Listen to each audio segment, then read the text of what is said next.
Ya, pemirsa, keputusan Presiden Joko Widodo seperti yang sudah diperkirakan mengundang berbagai reaksi, baik pro maupun juga kontra, ataupun yang mempertanyakan apa dasar keputusan tersebut. Namun, yang perlu digarisbawahi adalah pengambilan keputusan ini telah memberikan kepastian sekaligus menunjukkan bahwa Presiden ada.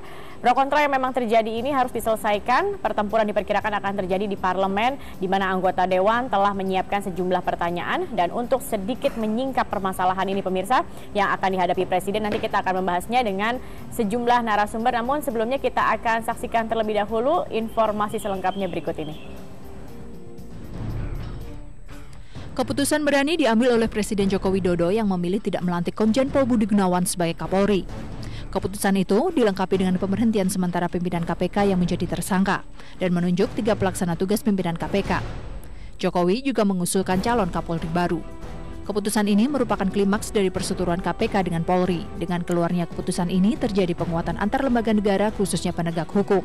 Pada paragraf terakhir, Pak Presiden menegaskan pentingnya antar lembaga negara ini untuk bersinergi, menjaga keharmonisan dalam menjalankan tugas-tugas kenegaraan, dalam hal ini penegakan hukum dan pemberantasan korupsi. Namun, seperti disadari sebelumnya, apapun keputusan yang akan diambil pasti menimbulkan pro dan kontra. Komisi 3 DPR misalnya mengingatkan konsekuensi politik yang harus dihadapi Jokowi. Bisa dipahami karena merekalah yang memuluskan langkah Komjen Pol Budi Gunawan sebagai calon Kapolri. Bahwa memang ada hal-hal yang harus kita pertanyakan, paling tidak agar dari sisi yuridisnya, dari sisi relasi hubungan hubungan antar lembaga negara ini menjadi clear, ya, menjadi jelas, ya.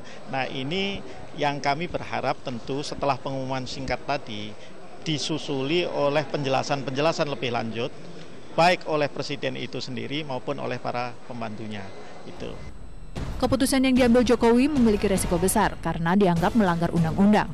Dari Gedung Dewan Perwakilan Rakyat bahkan sudah timbul wacana untuk menggunakan hak interpelasinya. Jokowi bahkan sudah dimusuhi oleh parlemen. Joko Widodo tentu sudah menghitung konsekuensi ini, namun toh demikian Joko Widodo berani mengambil keputusannya sendiri.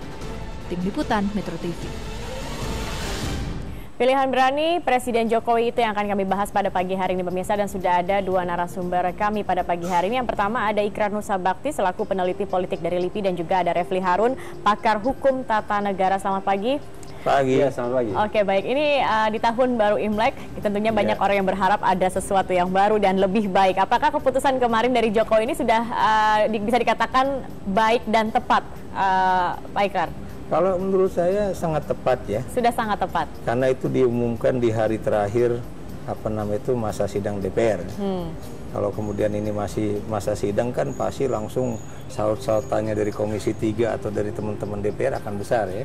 Tapi karena ini masa reses, ya paling tidak teman-teman DPR misalnya akan berpikir selama sebulan itu untuk kemudian mengkaji apakah keputusan Presiden ini tepat atau tidak. Ya. Artinya semuanya sudah sangat dipikirkan Jokowi, tidak hanya saja apa yang akan menjadi keputusan, tapi kapan waktunya ini juga menjadi waktunya, siapa orangnya, ya. Pemilihan terhadap Badrodin itu kan menurut saya itu kan adalah suatu hal yang boleh dikatakan yang paling paling sedikit untuk ditentang resistensinya dalam Polri, karena kebetulan Badrodin adalah orang yang menjadi pelaksana, ya, tugas-tugas Kapolri, ya, walaupun posisinya masih menjadi Wakapolri, kan. Kalau kemudian yang diajukan itu orang lain walaupun sama-sama bintang 3, itu bukan mustahil resistensinya akan besar juga dalam lingkungan Polri. Kemudian kalau kita perhatikan juga dari sisi janji politik, ya, paling tidak itu Presiden juga memenuhi janji beliau kepada tim 9 dan juga kepada masyarakat bahwa dia tidak akan melantik BG, kan. Itu menjadi suatu hal yang sangat positif, walaupun memang kalau kita lihat dari sisi politik tentunya kan tidak mungkin yang satu win yang kemudian yang satu totally loss, gitu kan. Makanya kemudian ada yang win-win solution tapi juga ada yang loss-loss solution, ya. Ya, kenapa win-win solution, ya? Paling tidak polisi atau paling tidak institusi polisi dan juga BG sebagai person itu tidak terlalu kehilangan muka, ya. Dan kemudian paling tidak juga, ya, itu tentunya harus ada bargainnya. Ya, bargainnya, ya, mau tidak mau, ya, teman kita berdua yang menjadi pimpinan KPK, ya, Abraham Samad dan Bambang Wijayanto, karena secara kebetulan dua-duanya udah status tersangka, ya, untuk sementara, ya, dinonaktifkan. Itu yang tadi saya katakan, ada win-nya, ada loss-nya juga. Nah, tapi yang kemarin Pak Ika katakan bahwa gol indah saat injury time itu artinya waktu pemilihannya. Ya, kalau buat saya tahu maksudnya apa tuh gol indah saat injury time? Memang iya, karena Anda tahu bahwa kalau itu misalnya masih dalam masa sidang DPR, bukan mustahil besoknya atau hari itu juga DPR akan melakukan sidangnya, khususnya Komisi 3, dan bukan mustahil emosinya pada masih tinggi ya. Tapi kalau sekarang kan nanti sebulan lagi mungkin emosinya udah mulai rendah, rasionalitasnya akan lebih tinggi, dan kemudian bukan mustahil ini akan lebih mudah untuk diterima. Baik. Kalau kita bicara interpelasi ya, itu hak DPR, karena biar gimana pun dalam hak pengawasan itu ada hak interpelasi, ada hak tanya, ada hak angket ya. Tapi dalam sistem presidensil itu biar bagaimanapun keputusan seorang presiden itu memang harus diterima sebagai suatu yang memang given. Baik. Gitu. Baik, keputusan Jokowi memang tidak dapat menyenangkan semua orang. Ada yang bergembira dengan keputusannya, ada juga yang tidak. Dan yang tidak bergembira dengan keputusan ini kita lihat adalah partai pengusung Jokowi sendiri kemarin, PDI Perjuangan, yang mengatakan bahwa memang sepertinya sangat tidak setuju dengan adanya atau tidak dilantiknya Budi Gunawan. Bagaimana? Apakah ini memang mencerminkan sikap fraksi, dan bagaimana kira-kira masa depan Jokowi? Begini, saya ulangi pernyataan saya kemarin pagi di sini juga ya, di Metro TV ya, bahwa PDIP harus hati-hati dalam langkah politiknya ya. Saya ulangi lagi, itu tingkah laku PLT Sekjen Hasto Kristianto yang adalah juga teman saya, itu bisa membahayakan diri dia dan PDIP ya. Saya beri contoh misalnya mengkriminalkan Abraham Samad ya, bahwa dia melakukan ini. Pertanyaan saya, kalau memang udah tahu Samad itu tidak mungkin menjadi calon wakil presiden, ngapain kemudian diladeni sampai 6 kali?